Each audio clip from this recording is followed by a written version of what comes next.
Over the last few thousand years, we have warped our own history. Our stories of the past have been changed, altered, mistranslated, and completely been misunderstood as we rounded the curve on the precession of the equinox. Modern views of our history account for many things, but completely dismiss many very important pieces in the puzzle. For example, the pyramids of Giza. There is no modern theory that accounts for how these could have been made. Individually, each block cannot be pulled even with 50 men pulling it, let alone drag it for hundreds of miles and then stack them on top of each other 450 feet in the air, in such a precise way that even modern technology can't achieve. Not to mention having it lined up precisely with both Orion's belt, a golden mean, and Fibonacci spiral, and be a primary nodal point of every sacred site on the planet. And that's just one example. Our history is not what we think. Many things that we've been led to believe to be true simply is not. This has got to be the biggest. The field of archaeology recently saw some monumental discoveries that are rocking the foundation of what we think we know about ourselves. Many ancient cities such as Babylon, Erech, and Akkad that were written about in the Bible and other ancient texts were always thought to be myths because no one could prove they existed. Then, one of them was found. This led to finding another, and then another.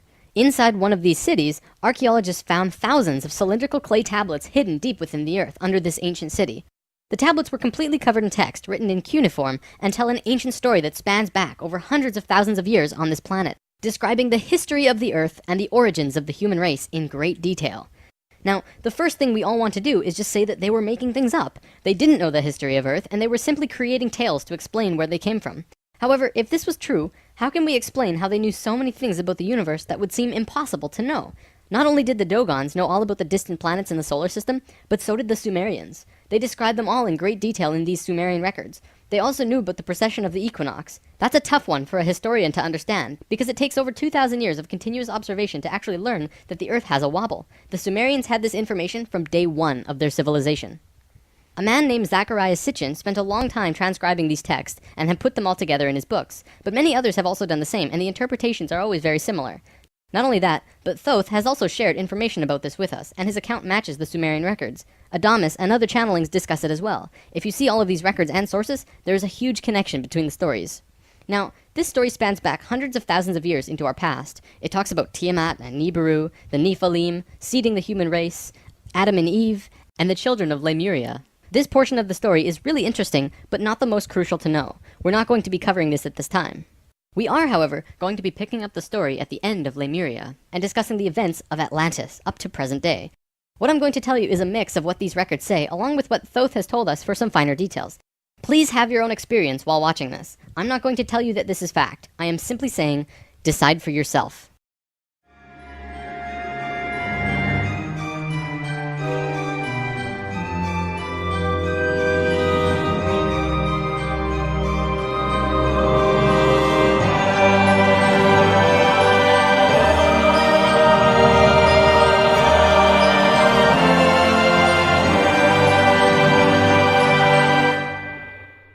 There was a time, long ago, when humans existed at a very high level of consciousness. We were interdimensional and were very psychic. We communicated through thought and emotion, much like how animals do rather than speaking or writing, which would seem very primitive. We lived primarily on a large string of islands called Lemuria, but there was a consciousness shift. We moved up in consciousness, and the islands of Lemuria sank beneath the oceans. At the time of this shift, a new continent rose out of the waters. We called it Atlantis. Back in the early 1900s, the spiritual path of the United States was similar to what's happening today. People began to learn about meditation and study ancient lands like Atlantis and Lemuria. We actually found quite a bit of evidence that Lemuria existed, and it had to do with coral. See, the ocean floor does rise and fall. Coral can exist up to 150 feet under the surface of the water. In 1910, the surface of the ocean was probably higher because they were able to see coral rings heading away from Easter Islands for a great distance. These rings were estimated to be found at 1,800 feet, which means that for them to have existed, they would have had to be much higher and sunk slowly. Probably more important, they also found the exact same fauna and flora from the Hawaiian Islands all the way to the Easter Islands. This is a great distance, but if you look at a map, you'll see a long string. That string, according to Thoth, used to run along the western shores of Lemuria. It is only on these islands that have the same flora and fauna. Same trees, bugs, bacteria, everything. Science can only explain this if there were closer land bridges between these islands at one point. Although we were studying this at that time, World War I began soon after, and we lost interest in spirituality and the ancient lands for a very long time. After the sinking of Lemuria and the rising of Atlantis, at first the human race became scattered. We moved to various islands and continents all over the world because we didn't have a home. Yet, we didn't know where to go. At that time, there were about 1,000 humans at a very high consciousness, more than all of the rest. They were called the Nakals. Today, we know them as Ascended Masters. The Nacals began preparing Atlantis to be our new home. They projected their energies across the surface of the continent in the form of the Tree of Life, not with 10 circles, but with 12, an extra on top on the island of Udal, and an extra on the bottom in the water. There were 10 components on the mainland, and even though it extended over hundreds of miles on the surface, it was projected to the accuracy of a single atom. We chose to move to Atlantis because of the Kundalini. In humans, the Kundalini is often referred to as the energy serpent that runs up and down your spine. When activated, it provides an immense amount of energy through all of the chakras. The Earth itself also has a Kundalini because the Earth is alive, like an organism, running from the center of the planet to a specific place on the surface. Wherever the Kundalini resides, the people there become the spiritual leaders of the world. The Earth chose Atlantis to be the new energetic center of the planet. After Atlantis, the Kundalini moved to the mountains of Tibet, which is why the Buddhists were the leaders in pure spirituality for the last 13,000 years. It was a very pure place. It moved again within the last 10 years, but that's a story for another time. If you want to read more, check out the book The Serpent of Light by Drunvalo Melchizedek. Suddenly, in a single day, the Nacals breathed life into the Tree of Life on the surface of Atlantis. This created vortexes of energy rotating out of each and every circle. Once the vortexes were established, the children of Lemuria began to be called forth. Millions upon millions of Lemurians who had settled all across the planet began to be pulled toward Atlantis. A great migration began. However, the Lemurian body of consciousness had only reached the age of 12 as a planetary consciousness. Because we were right-brained, we were a female species, like a 12-year-old girl. And some of our centers weren't working yet. They had worked with these energies, but only mastered 8 of the 10. Each migrating Lemurian was attracted to one of these 8 centers on Atlantis, depending on the nature of the individual. There, they settled and began to build cities. That left 2 vortexes with nobody using them, not a single person. These 2 vortexes were pulling life toward them, and in life, you can't have an empty place. Life will find a way to fill it. Similar to if you were driving along a freeway, following another car, and you drop too far behind, someone will fill the place. That's exactly what happened on Atlantis. Though the Lemurians had only filled 8 of the vortex areas, Mayan records state clearly that there were 10 cities in Atlantis when it fell. You can see these records in the Troano document, which is now located in the British Museum. This document is estimated to be 3,500 years old, and it describes in detail the sinking of Atlantis. To fill these 2 empty vortexes, according to Thoth, 2 extraterrestrial races stepped in. Not 1, but 2 completely different races. The first race were the Hebrews, coming from our future. Thoth says that they came from off-planet, but we don't know where exactly. The Hebrews were kind of like a kid who went through 5th grade and didn't make it, so they had to do that grade over again. They learned all the math, the left brain stuff, but they didn't get the right brain aspect of evolving consciousness, the doing. They didn't graduate to the next level of evolution, so they had to do it again. They knew a lot of things that we didn't know yet and brought many concepts and ideas to us that we weren't aware of yet. Now, if this is true, this would explain quite a few things about the Hebrew people in general. They seem to have many sacred geometries hidden within their culture. It also puts perspective on the story of Exodus. Perhaps Moses incarnated into that lifetime to free the Hebrews because they were not direct descendants of humans and were being treated unfairly. Or could it be that Moses was visited by an ascended master of the Hebrews who guided him to free their people?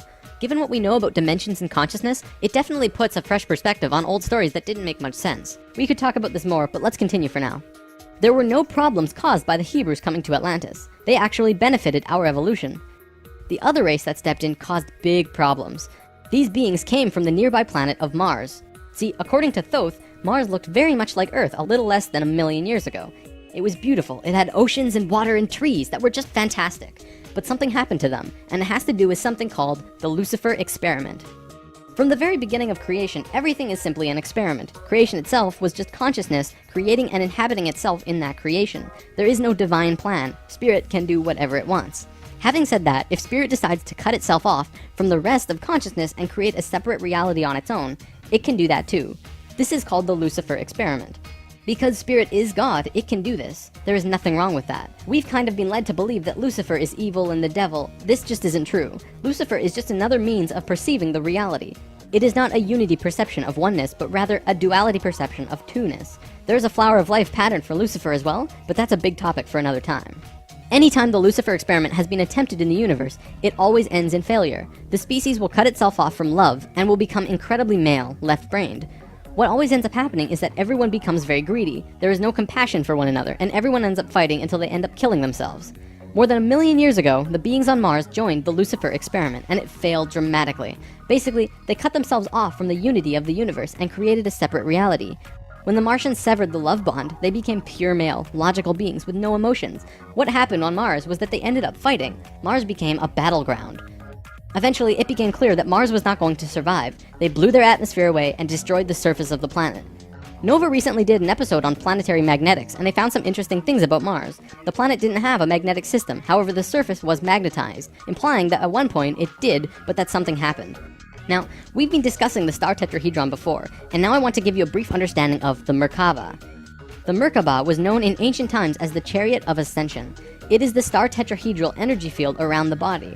All around the world there are references to this in ancient texts. When activated to its full potential, the Merkaba, which is both a tool and part of your being, can be used to do the impossible, included but not limited to changing dimensions and traveling through the universe. Before Mars was destroyed, they built huge tetrahedral pyramids. They built 3, 4, and 5-sided pyramids, eventually building a complex that was able to build a synthetic Merkaba. After 1 million years or so, it's been eroded, but the proof is there. Now, because the Martians were severed from the Unity consciousness, they couldn't create a living Merkaba. They simply used it as a tool. They created a synthetic Merkaba to travel in time and find a new home. A small group of Martians tried to get away from Mars before it was destroyed, and that place they found was Earth. About 65,000 years in our past. They saw this little vortex sitting there, just pulling in life, with no one in it. They didn't ask permission. Being part of the Lucifer experiment, they just said, alright, let's do it. And they stepped onto that vortex, and in doing so, they joined and changed our evolutionary path. Thoth's father, Thome, was one of the Nacals who set up Atlantis on the island of Udal. That island, the top of the Tree of Life, was the brain of Atlantis, and on it was a small city called Poseidon.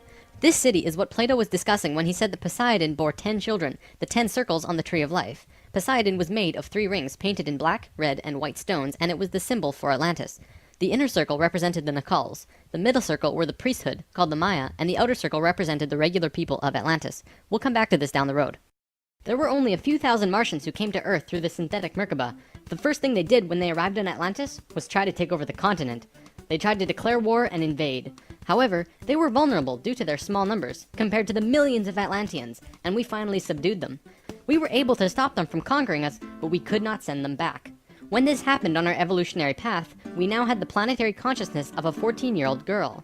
The Martians were an incredibly male species, and also very old, so what you had was a 14-year-old girl being taken over by a 60 or 70-year-old man. We had no choice in the matter. The Martians just stepped in and said, like it or not, we're here. They didn't care what we thought or felt about it. Really, it was no different from what the settlers of North America did to the Native Americans. Once the initial conflict was over, it was agreed that the Martians would try and understand this female thing they lacked.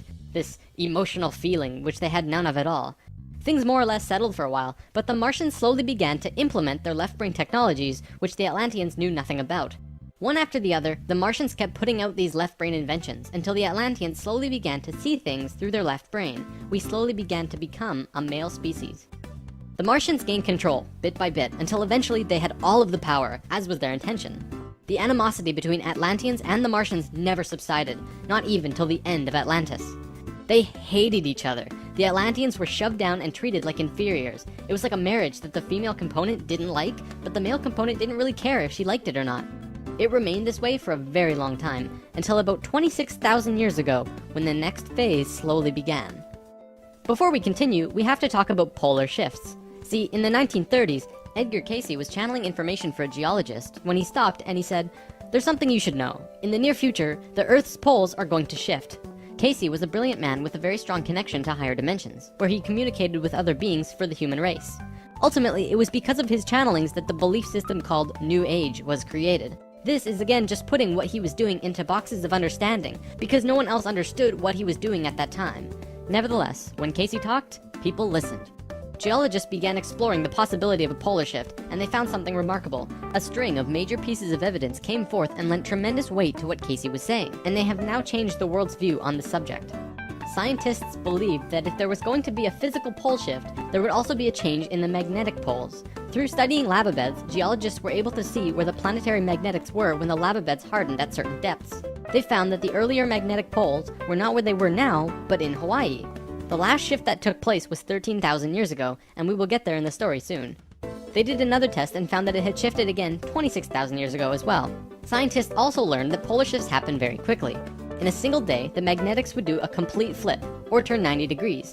There's that number again. And within 24 hours, the sun would be rising differently than it did the previous day.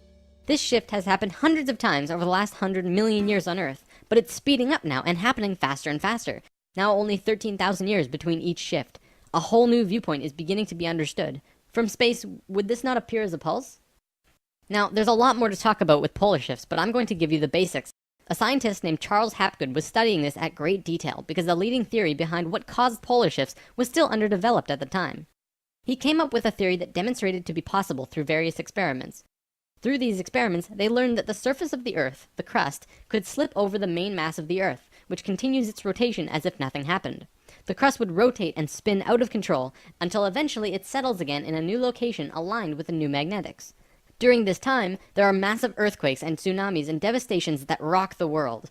Doesn't that sound a bit like the destruction described in the Book of Revelations? Now, I don't want to freak anyone out. Besides Edgar Cayce's account, many other ancient prophecies, including Nostradamus and Mayan prophecies, have talked about polar shifts in one way or another. And modern science is becoming increasingly aware that there is going to be a polar shift in our near future, which is lining up with our consciousness shift, though they don't take that aspect into account. It's funny actually, a while back, NOVA did 2 reports on polar shifts, and both times NASA shut them down. Then recently, NOVA released a new video called Earth's Magnetic Storm. That video shows all of the evidence for pole shifts without actually using the words pole shift. It's almost as if a specific company doesn't want us knowing about this and the evidence that's been brought forth. Polar shifts are directly related to the magnetics of the planet as well. Planetary magnetics are supposed to look like this, but the reality is much different. Our magnetics have been weakening over the last 500 years or so, and today, they look a little more like this. It was the magnetics becoming more and more warped that's causing many of the problems we've seen in the last 20 years. Birds follow the magnetics of the planet to migrate, and they've been ending up in places they shouldn't be. Whales were continually beaching themselves in the 90s because they followed these magnetics, which led them to land where there should have been water. As for humans, you know how on the night of the full moon there are more rapes, murders, and violent crimes than any other night of the lunar cycle? Well, the moon affects the magnetics of the Earth, slightly. But the magnetics are so warped right now, it's affecting how we think and act as a planet. Our collapse of social structure is related to the geomagnetics of the Earth. Or perhaps it's the other way around. There's one other thing that we need to discuss about polar shifts. They always line up with a consciousness shift. They are interrelated. Thoth lived on Atlantis for a very long time, and he told us that he saw the Earth shift 5 times, watching the sun rise in the east, and then the west, then the east, then the west. This is how to explain why during a consciousness shift at the end of Lemuria, it sank beneath the oceans and Atlantis rose. If the crust was spinning randomly around the planet, many geological events such as continents rising and falling would take place. Now that we have an understanding of polar shifts, we can continue with this drama on Atlantis. 26,000 years ago, we were exactly where we were today on the precession of the equinox. We had gone through our falling asleep phase, and we were about to begin waking up. It was at this point that there was a small consciousness shift. We actually went down in consciousness, not up. A piece of Atlantis about the size of Rhode Island sank into the ocean. This caused a tremendous amount of fear within the Atlanteans, because they thought they were going to lose the whole continent, like what happened with Lemuria. Because of the consciousness shift, one of the bigger things they lost was their connection to the future. They couldn't foresee big events such as the potential sinking of their home. After about 200 years, this fear began to subside.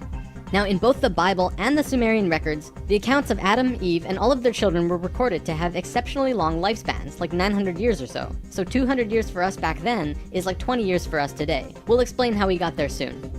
Things kinda settled for a while, and then between 13,000 and 16,000 years ago, a comet approached the Earth. Because we were living at a high consciousness across all dimensions, the Atlanteans became aware of it before it hit. A great conflict occurred in Atlantis.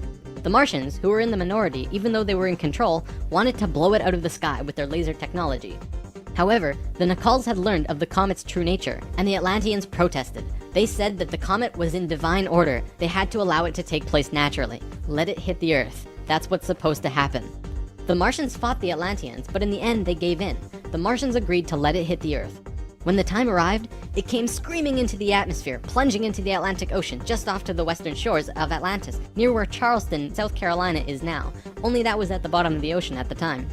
The remnants of the comet are now scattered across 4 states, and science has definitely determined that it hit at least 12,000 years ago, if not more. They're still finding pieces today. Although the main portion struck near Charleston, a few fragments actually hit the main body of Atlantis, crashing into an area right where the Martians were living, killing a huge portion of their population. They were pissed. They said, "It's all over, we're divorcing you, and we're gonna do whatever we want. You can do what you want, but we will never listen to you again." We know this whole bit. We've seen it in divorced families throughout the world. And the children? Well, look at our modern world today. We are the children. You can guess what the Martians did next. Their primary interface with the reality was control, and when their anger rose to meet their desire for control, they decided to take over the Earth. They began to once again create a complex like the one they built on Mars long ago to try and create another synthetic Merkaba. If they had succeeded, they would have gained control over everything on the planet. The only thing was, around 50,000 Earth years had passed since they had built a Merkaba, and they didn't quite remember how to do it. But they thought they did. The Martians built the buildings in Atlantis. They set up the whole experiment, threw the switch, and lost control. The destruction was immense. In this reality, you can hardly make a greater error than to create an out-of-control Merkaba. The experiment began to rip open the dimensional levels, not the higher ones, but the lower ones. To give an analogy, if you took a knife and slit open your stomach, the stomach acids would seep into other parts of the body that it's not supposed to be in. That's like ripping open the dimensions. The Martians almost destroyed the Earth. The environmental disaster we are experiencing today is nothing in comparison, though today's disasters are a direct result of these events. Because of this tear in the dimensional levels, a huge number of lower dimensional spirits and beings were thrown out of their comfort zone and into these higher levels. They were forced into a world that they did not know or understand. To survive, they needed bodies and began automatically entering into the bodies of people. For every human body, there were hundreds of lower dimensional spirits inhabiting them. These beings were Earthlings like us, but very different, not coming from this dimension. It was a catastrophe, probably the biggest the Earth has ever seen. The reason the Nacals were special wasn't just because of their incredibly high consciousness, making them like guides of Atlantis. They also had achieved what today we call immortality. Let's just say they figured out a way to keep their body healthy and young for as long as they chose, and could choose to pass on whenever they desired it. When reincarnating, they do not suffer the great memory loss that we do when we incarnate. They did it through their expanded consciousness and tantric interdimensional sex meditations.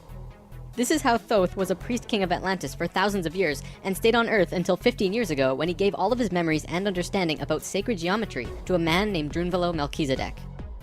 The Merkaba is formed out of 3 star tetrahedrons overlaid on top of each other. 2 of them are counter-rotating and the third is stationary. When the Merkaba is formed with the unity consciousness, it is formed internally with love. When it is formed externally through the Lucifer experiment, it does not have that love and can become unstable very quickly. The Martians' attempt at controlling the world took place on one of the small islands in the west of Atlantis. This place today is known as the Bermuda Triangle. It's a triangle because the top of the stationary tetrahedron of the Merkaba is actually sticking out of the water there, which causes a huge electromagnetic imbalance in that area. Many planes and boats have reported to have gone missing there. They just vanished without a trace. The imbalance is multidimensional, and in many cases, these ships and planes have been sucked into different dimensions, never to be seen again. That Merkaba is still there on the seafloor today, but from what I know, it's going to be corrected soon. The Nacals did their best to save Atlantis. They sent most of the lower dimensional beings back, at least as many as they could, and sealed up the dimensional tear. Despite this, the situation got really bad, really fast. All of the economic systems collapsed. Financial, social, and all concepts of how life ought to be completely broke down. Everyone on Atlantis began getting sick with weird diseases, and the entire continent went into a state of survival. Life was no longer about living. It became about surviving until tomorrow. It was a literal hell on Earth. The Nacals had no idea what to do. They were children compared to the events that had been thrust upon them. So they prayed. They prayed to the highest levels of conscious life in the universe, asking for help from anyone who could hear them. The problem was reviewed on many high levels of life, who I am drawing as the Justice League because the 11th and 12th dimensions are completely incomprehensible to us in our current state. What they told us was this: we were going to fall. We were going to hit rock bottom, level 1, the lowest place we possibly could be in the universe and still survive. Also, we were changing polarity. We were no longer a female species, so we were starting from square one as a male species. And finally, and this was the shocker, we would only have 13,000 years to return to Christ consciousness. Normally, it takes hundreds of thousands of years for a species to get to Christ consciousness. We had to do it in a fraction of the time. If we didn't, we would not survive. This has never happened before in the universe, ever. Thoth, who was the priest king of Atlantis at the time, learned that they would have to perform this experiment on themselves. They received instructions from the highest levels of life and they went on their way. Thoth proceeded with a being named Ra and Aragat, who were previous kings of Atlantis, and began the experiment. To understand what they did, we have to talk about consciousness grids. A planetary grid is an etheric crystalline structure that envelops the planet and holds the consciousness of any one species of life. This grid does have an electromagnetic component associated with the third dimension, but it also has a component for every dimension as well.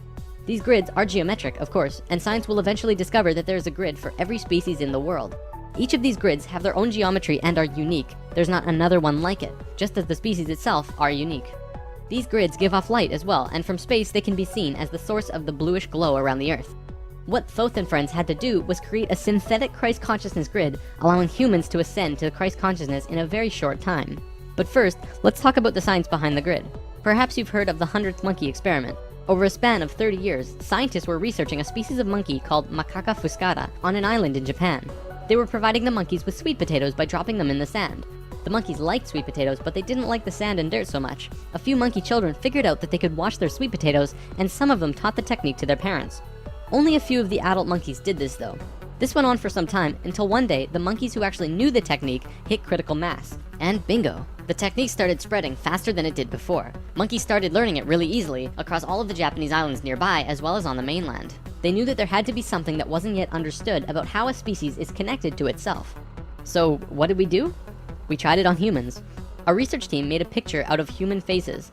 About 100 faces hidden within a single picture, but at first glance, you could only see about 6 or 7. They did several surveys with a few hundred people in Australia and said, all right, find the faces. Most people could only pick out 6, 7, 8, 9 or so, not many more. After that, the research team went to Britain and aired the picture on a closed cable BBC special that was shown only in England. They showed where all of the faces were, every last one. Half of the research team, which stayed in Australia, did the experiment again with new subjects. And lo and behold, people were just naturally able to see more faces. After this experiment, they knew that something definitely connects us all, and the field of noetics is learning more about it daily. It's mass consciousness. In lesson 11, I showed you the 3 levels of consciousness. Each of these levels have their own consciousness grids around the planet, and our second level grid is based on squares and triangles. Many governments of the world, especially the Russian and US governments, were studying our grids back in the 60s and probably earlier. When mapping out the grid on the planet, you find little military bases on many of the nodal points of the grid. There are tons of these bases way out in the middle of nowhere, like on little islands like Guam. This couldn't be a coincidence that these government powers placed their bases right where the little spirals came out of the grid. They were trying to take control of the grid, because if you control consciousness, you control what we think and feel. Of course, there was another organization that had its hand in both of these governments, and still do, and we will discuss them soon enough. This grid is visible through astral projection as well. 13,000 years ago, it began. Thoth, Ra, and Aragat were to create a global complex that was able to build a synthetic Christ consciousness grid over a 13,000 year time period. The first thing they did was to fly to a place which is now called the Giza Plateau, but back then it was known as the land of Chem. It was also a rainforest back then as well, not desert like it is today. First, they created a grid around the planet 4th dimensionally, and then began to construct it in the physical 3rd dimension. They went to the male energetic axis of the Earth and constructed a complex which today is called the Solar Cross. These men were 6th dimensional beings at that time and were living at a very high level of consciousness, so whatever they thought happened instantly. It was that simple. According to Thoth, he built the Great Pyramid, not the Egyptian king Cheops. Thoth says that it was built 200 years prior to the pole shift and built very quickly. These pyramids were aligned precisely with both Fibonacci and golden mean spirals emanating from out of the solar cross. Interestingly enough, Edgar Cayce also channeled that the pyramids were constructed in this time. The pyramids were also found to be built from the top down. The stones on top were placed first, which has baffled researchers ever since. Every time more is learned about the pyramids, we move further into dark on understanding how they were formed. If what Thoth says is true, well, that explains everything. From there, Thoth and friends constructed an entire network of temples and structures along this grid 4th dimensionally, placing them on nodes on the new synthetic Christ consciousness grid they were creating. All of them were made with Fibonacci or golden mean spirals, and all of them were mathematically referred back to the solar cross in Egypt through the Great Pyramid. The creation of all of the sacred sites on the planet were no accident. It was a single consciousness that created them all, from Machu Picchu to Stonehenge to Zaghuan, you name it. There are a few exceptions, but most were created by a single awareness as part of a unity consciousness grid. Although the Great Pyramid was done all at once, many of these ancient structures of the world were made 4th dimensionally and slowly dropped in frequency until they manifested on the 3rd dimension over a long period of time. Richard Hoagland's research brings this forward, but he wasn't the first either. They showed how one sacred site is extrapolated from another to another to another. A hot topic of discussion right now are ley lines. These are simply geometric relations between sacred sites. Archaeologists are now finding these huge connections between major spiritual sites in the globe, and now we know why they're connected. These sites had to be built physically so that the Christ consciousness grid could manifest. In a way, think of the physical sites as the wiring of a giant wireless electrical system, and then it needs about 13,000 years of continuous energy flow for it to actually turn on. And just so that you're not left in suspense, yes, the grid was completed. It came to life and is now active, though not really used. Congratulations, Earth! We actually survived. Not only has Thoth told us this in person, but he's also written it down in the Emerald Tablets. These tablets were left in the Great Pyramid thousands of years ago. There are 12 tablets in total, formed from a substance created through alchemical transmutation. They are imperishable, resistant to all elements and corrosion. Their atomic structure is fixed in place, and no change can ever take place. In that respect, they violate the material laws of ionization. These tablets share a great wisdom, and you can read them at over 100 different levels of consciousness, and you will always understand them differently. If you're interested in this stuff, you should definitely consider reading them. As you can probably tell, Thoth plays a pretty large role in what happened. Most of this information comes from him. Thoth also provided most of this information about the flower of life and its geometric relationship to consciousness with us. And this stuff is tied intimately to the geometry of the universe. Considering the quality and quantity of information that he has shared, it makes you really start considering that this next part can be true. The Great Pyramid has a legendary missing capstone. According to the Emerald Tablets, deep under the Great Pyramid there's a room called the Hall of Records. This room was not built by Thoth and long predates the Atlantean civilization. Within the Hall of Records is the capstone of the pyramid, which is 5.5 inches high, solid gold, and completely holographic image of the Great Pyramid. It has all of the little rooms and everything. However, this leaves us with a 24 square foot piece of the Great Pyramid that's missing. If what Thoth says is true, that missing piece actually belongs to a very special airship that exists on Earth. And the way to the airship is through the Sphinx. The Sphinx, according to Thoth, is not 12,000 years old, but dates back over 5.5 million years on Earth. Deep under the Sphinx, about 1 mile down, is a round room with a flat floor and flat ceiling. Inside this room is the oldest synthetic object on Earth. The object is about 2 city blocks in size. It's round like a disc and has a flat bottom and top. It is also only about 3 atoms thick, except for a pattern on the top and bottom which looks like this. This pattern is 5 atoms thick. Thoth says that it's powered by consciousness, thoughts, and feelings, and connects with your own living Merkaba, which means that it becomes an extension of you and your own energy fields. The ship is also intimately connected with the spirit of the Earth, and is the protector for the whole planet. Thoth built the pyramid the way he did to fit with the ship. When on top of the Great Pyramid, it creates this image from above.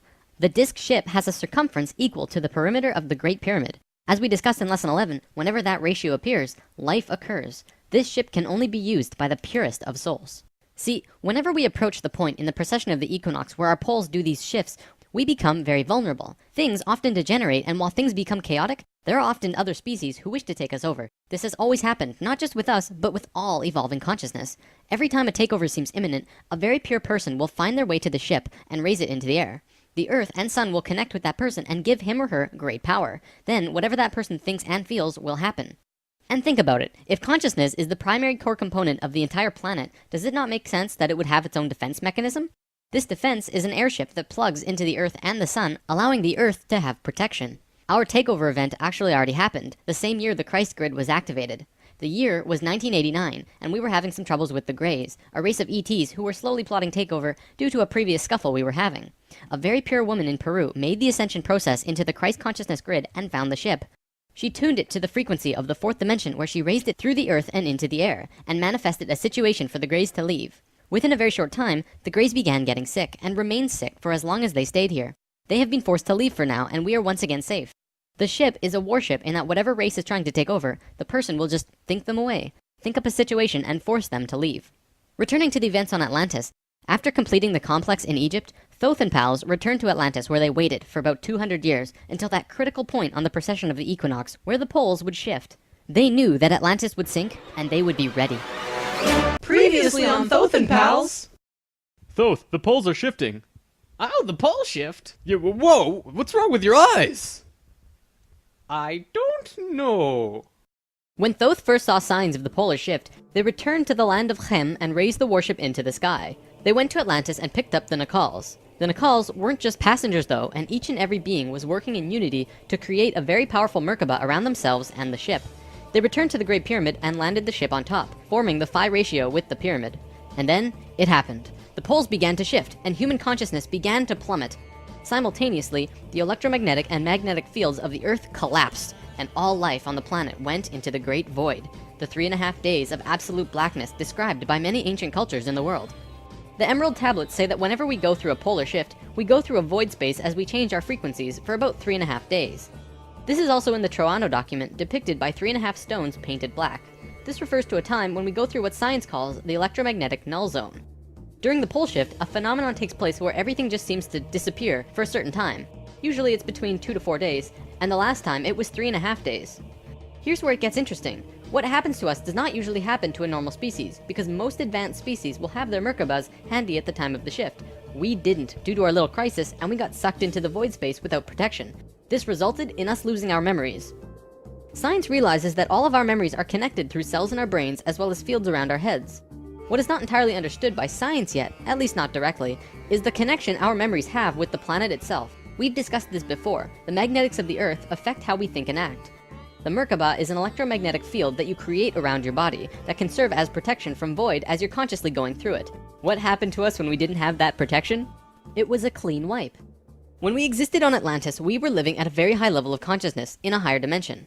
We had extremely advanced and sophisticated bodies and minds, and were capable of practically anything, living in a dimension where molecules were spaced so far apart that consciousness could interact with them without physically moving.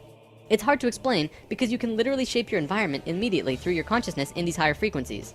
In that sense, we were creators, knowing and understanding oneness, beings of love. But then we fell. We dropped back down to this place called the third dimension. We also fell in consciousness back to zero. We forgot how to use the pineal gland, and it slowly shrunk to the size it is now, like a raisin, where it's supposed to be eyeball size. When this happened, we forgot how to breathe source energy into our bodies, and our lifespans went kaput. Eventually, we went from 900 years to what it is today. We had not experienced this dense reality that we had before, at least for a very long time. We were kind of like a supercomputer that gets completely wiped. No operating system or anything. We had these advanced physical bodies, but we didn't know how to use them. This is why today we are so physically advanced compared to pretty much all the other animals in this third dimension. For a time, the survivors of the Atlantean fall, and there were a few, were literally hairy barbarians. We even had to rediscover fire. The reason we're having such a hard time finding evidence of Atlantis is because for the most part, the events of Atlantis took place on a much higher dimension than our physical Earth exists on right now. Everything I've drawn of Atlantis can't be taken as that's what it looked like, because it didn't. This landmass did physically exist, but the Atlanteans were not inhabiting that dimension of its existence. If the warship hadn't been protected by the Merkaba, the Nacals would have lost their memories. They retained their memories when the Earth came out of the void and began their work once more.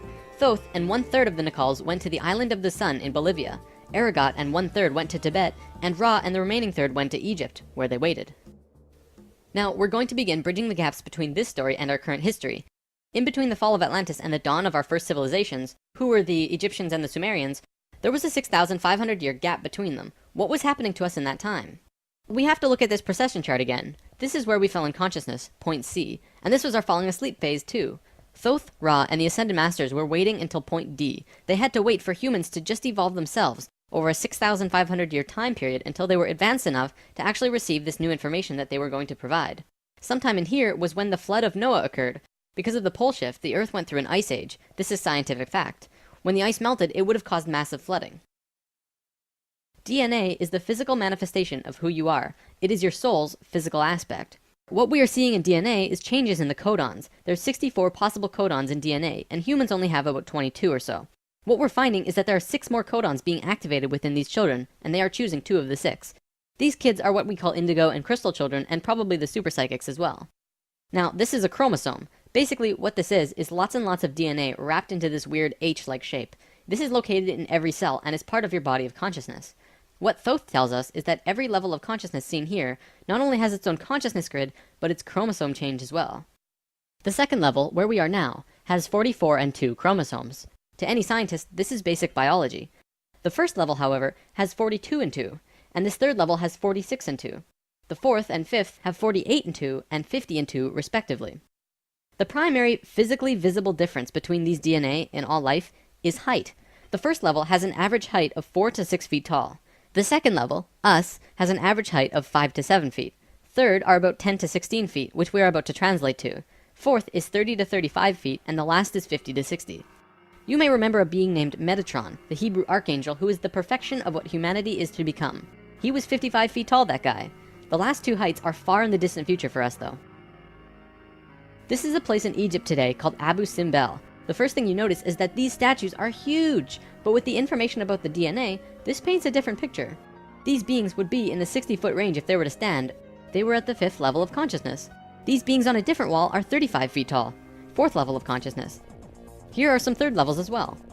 Archaeologists saw this and thought that it meant that the man was just much more important than the woman, when in actuality, the kings of Egypt had 5 different names, one for every level of consciousness. Some of the kings were even able to translate into different dimensions, and that's how they guided the population with the power of the gods.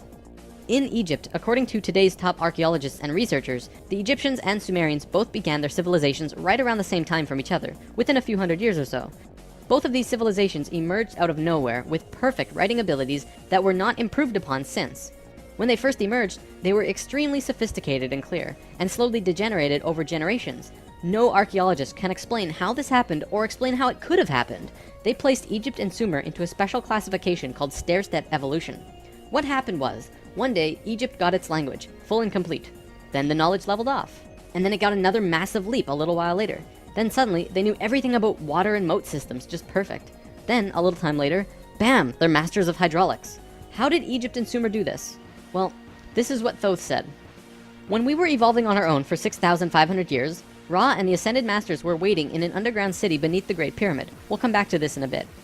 Thoth's son Tat formed a group called the Tat Brotherhood, which is a secret group that still exists today as protectors and keepers of the sacred temples. Today, they're still connected to the Ascended Masters. So about 6,000 years ago, some members of the Tat Brotherhood would wait until they would meet someone who could understand what they were going to teach them. When they found someone, they would just tune their frequencies to the third dimension and walk up and tell them information flat out.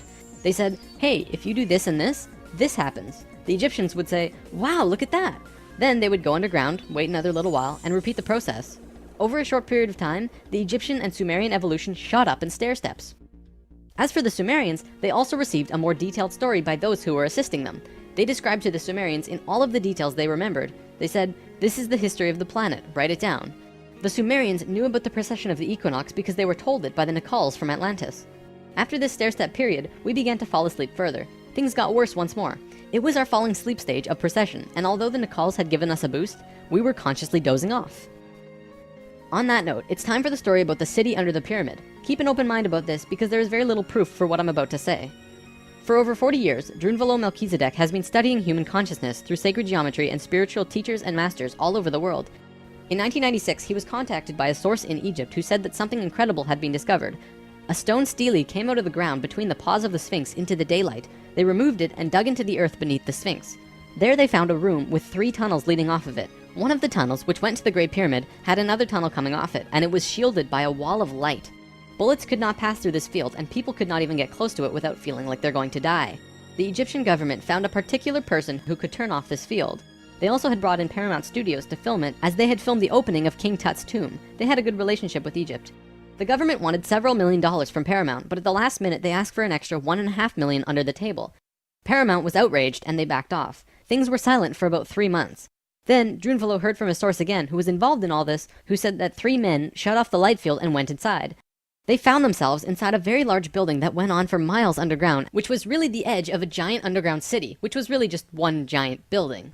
Then, a little while later, an Egyptian archaeologist named Larry Hunter began describing the same thing, but more detailed. He said that the city was 6.5 by 8 miles wide and 12 stories deep, and the city was outlined by specific temples in Egypt. The 3 pyramids are lined up with Orion's belt, but there are also small temples for every other star in the constellation. Those temples map out the city underground and are made out of a special stone not found anywhere else in Egypt called Koinen stone.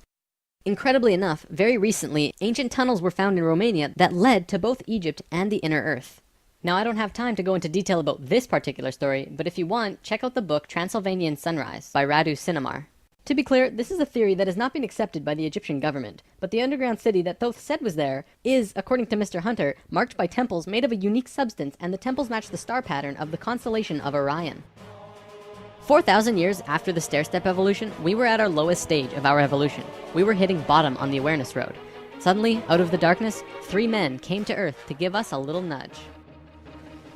Everything in ancient Egypt was synthetic. They had this entire civilization based around achieving heightened states of consciousness, but they had to do it through tools. Now, we're not going to look at each of these tools individually, but let me give you a brief overview here.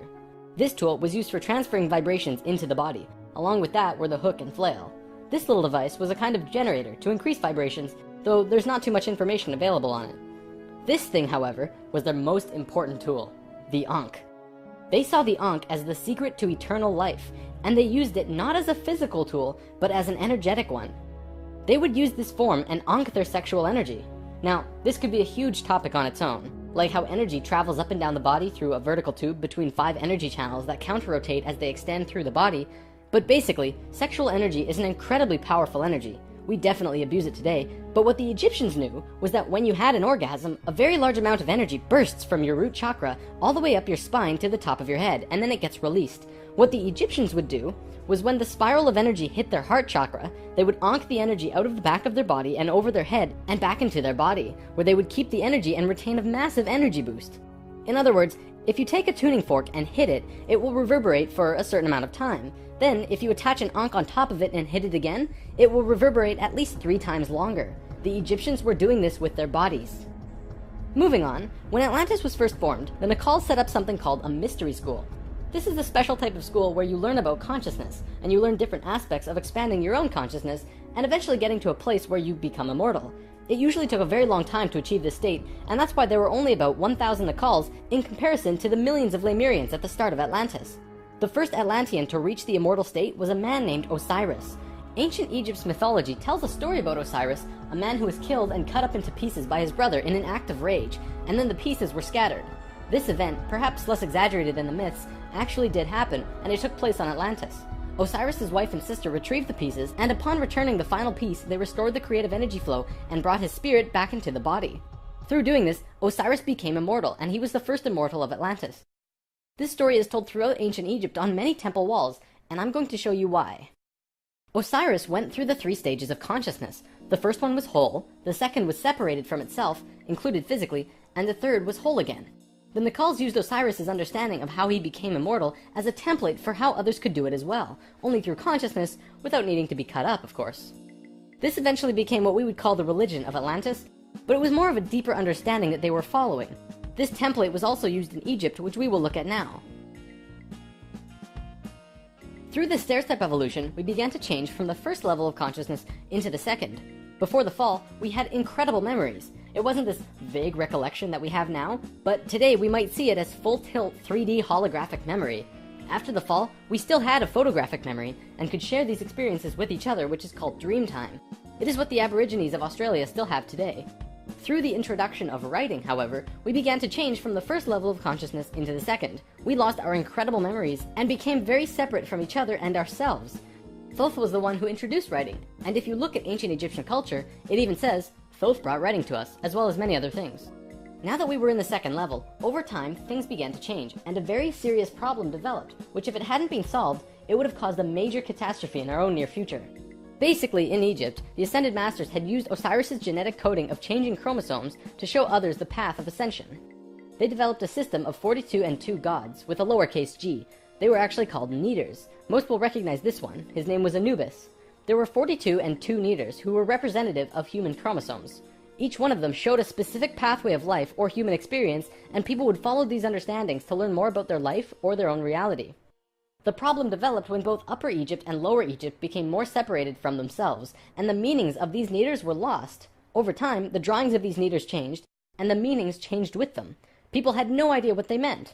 Then it got worse, when the Egyptian king Menes merged Upper Egypt and Lower Egypt into a unified country.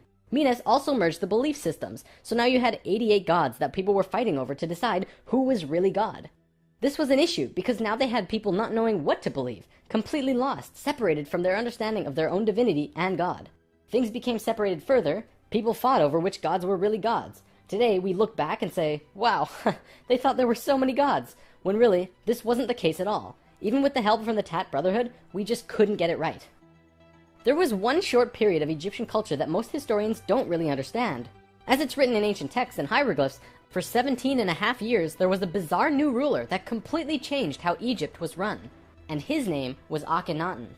Before him, there were only kings. Akhenaten was the first pharaoh, which meant that which you will become. He was also, believe it or not, 15 to 16 feet tall, at least that's how he was always depicted, and had an elongated skull. Both of these aspects are related to Christ consciousness. Akhenaten abolished all previous understandings of God and tried to instill a one-God understanding in everyone.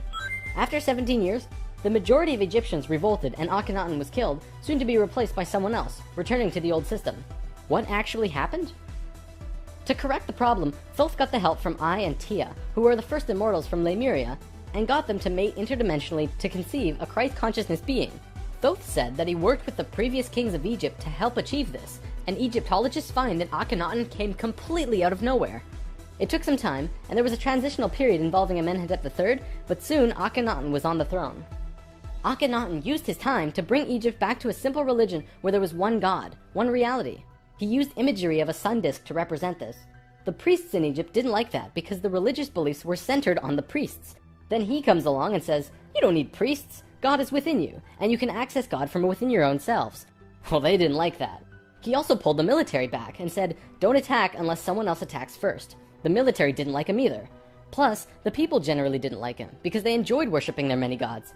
Eventually, they disposed of him. After all that, what did Akhenaten do that evidently saved humankind? Well, he developed a mystery school, with the intention of showing a small group of humans a way to ascend into the immortal state. Usually, it took hundreds of years to reach the level of immortality, and Akhenaten had 17 years to produce results. This was a very close call, but he did it. He actually showed 300 individuals the path to immortality in this short time. So after the general population disposed of Akhenaten, these 300 immortals would go beyond Egypt. Thoth wrote in the Emerald Tablets that after ancient Egypt ended, he brought a man named Pythagoras into the Great Pyramid and taught him the geometry of the universe. That man then went on to found Greece, which was originally built upon schools for teaching geometry and the Platonic solids and all of that stuff. Thoth lived a lifetime here as well, where he was known as Hermes Trismegistus. Akhenaten's immortals became a group called the Essene Brotherhood. They first migrated to a place called Masada in Israel. Even today, Masada is known as the capital of the Essene Brotherhood. Now get this. In this brotherhood, there were two people in particular, a man and a woman. You might have heard of them. Mary and Joseph? See, it was part of the Ascended Master's plan that they would bring in a being who would show the pathway to Christ consciousness. He would come to Earth as a second-level being, a regular Joe, and achieve Christ consciousness through the course of his life. Then, the ascension process, the transitional experience from the second to third level, would go into the consciousness grid that was still being formed. He was able to transition because he was originally from these higher levels. That man is known today as Jesus, although his name at that time was Yahshua ben Hur. If Yahshua had not shown up, we would not have had that ascension experience available to us today. None of us would be aware that these higher levels of understanding even existed, and we would destroy ourselves. According to what Thoth said, Mary and Joseph mated interdimensionally. Mary could have been a virgin, physically, but she mated with Joseph in a way that would allow a soul from a higher reality to come down to Earth and have a human experience. Usually, this is impossible to do otherwise. Through Yahshua's work, he came here just like us, a total human being, but he went through these three important stages: final death, resurrection, and ascension, and gave us these experiences so that we could access them down the road. Now, as we all know, the story of Jesus has a missing piece. He was a child, disappeared for some time, and then showed up again when he was 30. In a book called The 18 Absent Years of Jesus Christ, the leading theories about where he went was actually out east to either the Himalayan or Tibetan mountains, where he became an enlightened guru. He brought his teachings back to the world after that. If you remember from part 1, the Kundalini of the planet was residing in Tibet at that time. They were very spiritually adept people living there, and remain so today. Now, on the topic of Christ, there's something else I'd like to bring up: the Lord's Prayer. Today, we know this as the only prayer that Jesus taught, but did you know it's actually a geometric prayer meditation? A man named Bodhi McCoy spent over 20 years working with this prayer and analyzing it with sacred geometry, and has discovered some incredible synchronicities. In his book, Live the Promise, he explains how the original prayer, not the extended version mind you, has 7 segments or thoughts, which align perfectly with the 7 chakras as well as the 7 original branches of yoga. Bodhi teaches how to do this prayer meditation, as well as meditations him and his wife have developed based on the Lord's Prayer, called heart dances. It's really quite incredible to see how it all works with the pure geometries of the universe. If you wish to learn more, check out livethepromise.net. If you study Christian religion and Egyptian religion, you'll actually find that they parallel in almost every way except for the Egyptians' understanding of God. Most evidence shows that Christian religion came out of Egyptian religion, and then later they went back and discredited the Egyptians. Around 300 AD, there was a council called the Council of Nicaea, which was the syndication between the Roman political and religious authorities. Basically, the religious leaders and political leaders realized that they could unite and impose more influence on the people and control society through their unity. It's right around this time that we begin to see the manifestation of the New Testament, which was put together from scriptures and stories, some newer and some much older, which were renewed and superimposed on the life of Yahshua ben Hur, which today we know as Jesus of Nazareth. The term Christ actually stems back from much before the Bible. It comes from the word Christala, which is a word that derives from the original 7 core audible sounds of creation. When the creation of the universe occurred, the original tones were ka, ra, ya, sa, ta, ha, la. Christla actually was broken down on Earth into 2 words, Christ, which soon became Christ, and Hla, which became Allah, which were broken down and changed through oral tradition. The symbol for Atlantis was 3 rings inside of the other. The inside were the Nacals, the middle ring were called Maya, and the outer ring were the Atlanteans. The Maya's job was communicating the messages from the inner circle out to the regular people of Atlantis. When Atlantis sank, the Maya took their knowledge, a crystal skull with memories of Atlantis, and their calendar, and went out to what today is called the Yucatan Peninsula, birthplace of the Mayan civilization. Their calendar is the most advanced, detailed calendar on the planet, and it has its roots in Atlantis. Over the last few hundred years, a group of people have slowly monopolized the entire world into what it is now. Today, there are 13 families that are among the richest families in the world. They have their hands in next to every organization and government and control over 95% of the money. They control our modern world from the very tippy top. Today, we like to call them the Illuminati, except that's not really who they are. The word Illuminati means enlightened ones, which was established long ago as a secret society that was focused around expanding knowledge through scientific and spiritual understandings.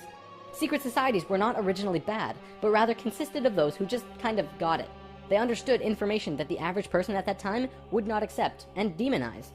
These societies had to be kept a secret because of the control that the church had and refuted against what they wanted to explore. This is where Freemasonry originally comes from. If you do the research on the time periods, what probably happened was that the church, who had the majority of the control at the time, probably infiltrated some of these organizations to make sure that they were not creating plans to expose information and destroy the world order that they had created. This led to the church exposing some of the societies as devil worship and blasphemous, and fear of these groups rose. Over time, many secret societies branched off by those who were corrupt or previously infiltrated by the church, and gained more control through the church and large organizations that were being established. Today, there exist 13 families around the world who pretty much own the world, with over 95% of the money and a lust for greed, power, and control. More and more information has become present lately that many of these families may have DNA that is different than the rest of the human population. It is speculated that they share DNA that was passed down from the Martian race or other species races. They contain no love or emotion and are completely power-driven. This brings us to the end of the human history story for spirit science, but of course, it's not really the end. For one, we've only really scratched the surface of discussing many of these topics. Secret societies, for example, would take another 2 or 3 lessons to really get into.